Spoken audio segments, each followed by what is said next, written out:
Shout out to Goodfella TV. All right, man. Frank Martin says that he will knock out Devin Haney in 8 rounds. He said that the Ellie Safe back on ES News. Like he said it was some type of, like he was convinced that was going to happen.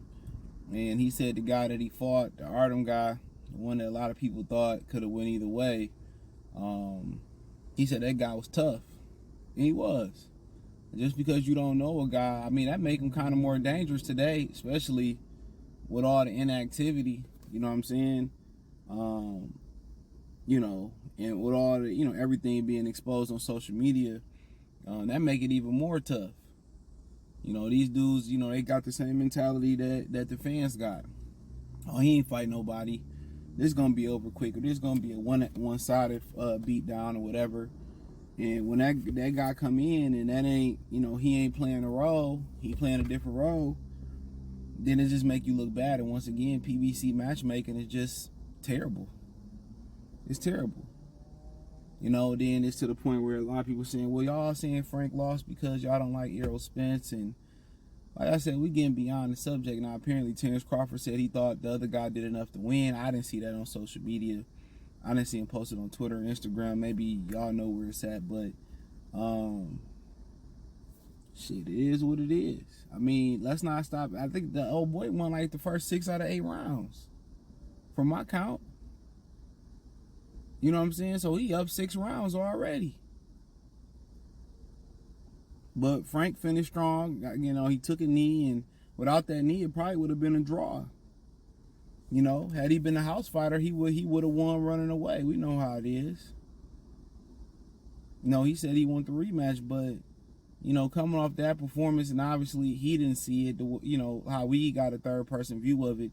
He was in it and maybe thought, you know, he did enough to win, but, you know, don't nobody in this world think he can compete after that performance against Devin Haney, against Lomachenko, against Gervonta Davis, you know, against, you know, the likes of those type of guys at the weight. But then again, sometimes you guys just look at a situation and just put too much into it. You know, but the situation with him versus Regis and Boots is that, you know, Frank got a late start. You know, Regis didn't look too good versus that last guy. And Jerron versus Turkachan, you know, even though he dominated the whole fight, it was still more to be desired. But when you going in there versus guys who don't have a household name or brands, and, you know, now everything in society, especially with social media, is just driven off brand names. And when you struggle like that, unless some people think you lost, I mean, it's even worse. But one fight don't define who Frank Martin is. If he turn around and beat a name, and nobody gonna remember this fight versus Artem. Nobody gonna remember that again. You know. But him saying that after that performance that he didn't believe he'd knock out Devin Haney in 8, and he couldn't knock this guy out, most people gonna call cap. Most people gonna say you don't believe what you saying. You just trying to talk your way into a payday. And the closed mouth don't get fed neither. You know? Could he get in there and do something with Shakur? Could he get in there and do something with Loma? Most people would bet. Y'all like a bug today. Most people would say no. But like I said before, man, he probably didn't study old boy. They probably thought they was going to run through old boy and just be like, keep it moving. I got to understand just how y'all had a mindset towards Wranglers and towards Lees and towards, you know, non-name brand stuff. They have that same mentality when they step in there with a non-name brand opponent, especially when nothing on the line. It ain't a title, it ain't a lineal title. You know what I'm saying? It ain't a new bag, the check the same. You know what I'm saying? You know what I'm saying? You just get the fight. It's nothing special. It's no animosity, you know, surrounding the fight. There's no tension. The fight, just a guy that you don't know. So that's one thing that y'all gotta understand too. That they get up and down for fights too. But as far as him beating Devin Haney, I mean, he got the style. You know, if he come forward, he able to land. You know, he durable. But Devin Haney done got the experience going rounds. So more than likely, seeing what old boy did, Devin Haney more than likely to box him. If Frank gonna beat him, it's gonna have something to do with the weight cut. But Devin moving up, so it ain't no point even speaking on it. You know, from all indications from what I heard behind the scenes and what they've been saying, he moving up. So, you know, really, you know, if he choose to stay, I just don't see him and Al Heyman coming to an agreement for Frank Martin. It got to be something more fruitful, like with Gervonta Davis. Now, they said Gervonta called him out. We'll see. I'm pretty sure, Gervonta done seen Devin got heavy in between fights. Now he's seen opportunity. He looked lighter coming out of jail.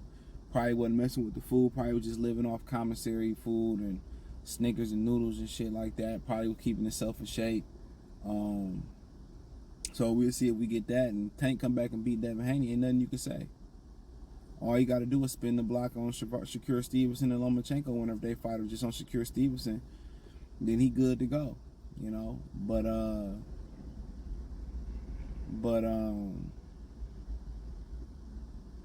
But yeah, Frank and Devin, they ain't even probably on Devin's mind. What do that do? It's all opportunity for Frank and none for Devin. So Frank got to just continue to build his name up, and it's hard to get the names that you want in the ring because everybody everywhere else. Shakur at top rank, Keyshawn at top rank, Williams at pay that Golden Boy, Joseph Diaz at Golden Boy, Camboso at top rank, Andy Cruz in Matchroom. I'm not sure he can beat Andy Cruz right now, to be honest. I think Andy Cruz is just too seasoned for Frank Martin. It'd be interesting. To me, that's a 50-50 fight, even with Andy Cruz only having one fight. I probably might favor Frank just because he got experience. He got a professional style in which he gonna come straight to you and bang him out. But if Andy Cruz, if Andy Cruz can Andy Cruz can do what old boy did last night. The question is, can Andy Cruz do that for 12 rounds? I'm not sure Frank could beat Andy Cruz right now after what I seen. But if I did have to bet, I would slightly favor Frank just because he been a professional longer and he got a professional style. But Andy Cruz will give him all hell. Andy Cruz in about 10 fights. Eddie should keep him in the goddamn ring consistently, get him to 10 fights. It's probably going to be what Jeezy say. It's over when I hit the streets. I know Big Meech, the real Big Meech, is over for you when I hit the streets. On that Hustle remix with Rick Ross and Jay-Z, Jeezy keep that shit. Snowman, I don't even wear the same drawers. He killed Jay and Rick Ross on that joint, but yeah, man. That's what my opinion on it. But I ain't gonna read too much in it. I don't get too high and too low off these performances. Now, the performances you supposed to get high and higher and low on is when these dudes like Fulton and Newey get in the ring together, when Crawford and Spence get in the ring together. Those are no excuses unless somebody come in with a visible injury. You know what I'm saying? Or something of that nature. But those are the type of matchups that somebody gonna be hot in, hype in. They gotta bring their best. The bunch of pressure on. It ain't no just another check, another opponent we find from somewhere else. And they know what's all on the line. They know they gotta strap their balls on and strap their shit on to they know what it's gonna be. And we get two great fights in the same week, so Frank Martin just lacks and all that, but him beating Devin Haney, it could happen. I doubt it. I mean, shit, they can't even get in the ring together. He gonna have a tough time getting in the ring with other champions. I mean, shit, can he even get Isaac Cruz in the ring? If Isaac Cruz fight Tank then and lose, then he probably be willing to fight Frank for a vacant belt or some shit like that. But to be honest, all the other top talent is everywhere else. And would Al Heyman be willing to let Frank fight the other talent? Other than that, we just wasting our time. He could recruit Devin Haney, but if he ain't signed Devin Haney now, coming through the Mayweather gym, Cashflow Diaz signed with Top Rank, all them other guys going other places, not with Al and Mayweather, let you know everything you need to know right then and there. They choosing not to sign with Al. So he gonna have a tough time getting a brand name opponent in the ring if it's not named Tank or Isaac Cruz. So, they say, well, Keyshawn on a different trajectory, Frank on a different trajectory, and it's going to be interesting when, you got Floyd Schofield out there as well, too, young guy. So you got a lot of young talent that, at some point you think if all the cream rise to the top, that at some point they going to be getting in the ring with each other. You know, you think at some point that they gonna have to do damage like her. At some point they gonna have to bang. Like that song on Jeezy first album. Bang. I forgot that joint go. But yeah. But him beating Devin Haney after that performance, people gonna look at him like he delusional. They look like two different caliber of fighters, but like I said, I wouldn't completely rule it out. But I think he got a better version of beating Devin Haney. He got a better chance of beating Devin Haney than getting in the ring with Devin Haney. With all this promotional game banging and lines drawing and the Pangea boxing going on. So yeah, that's just my opinion on it. But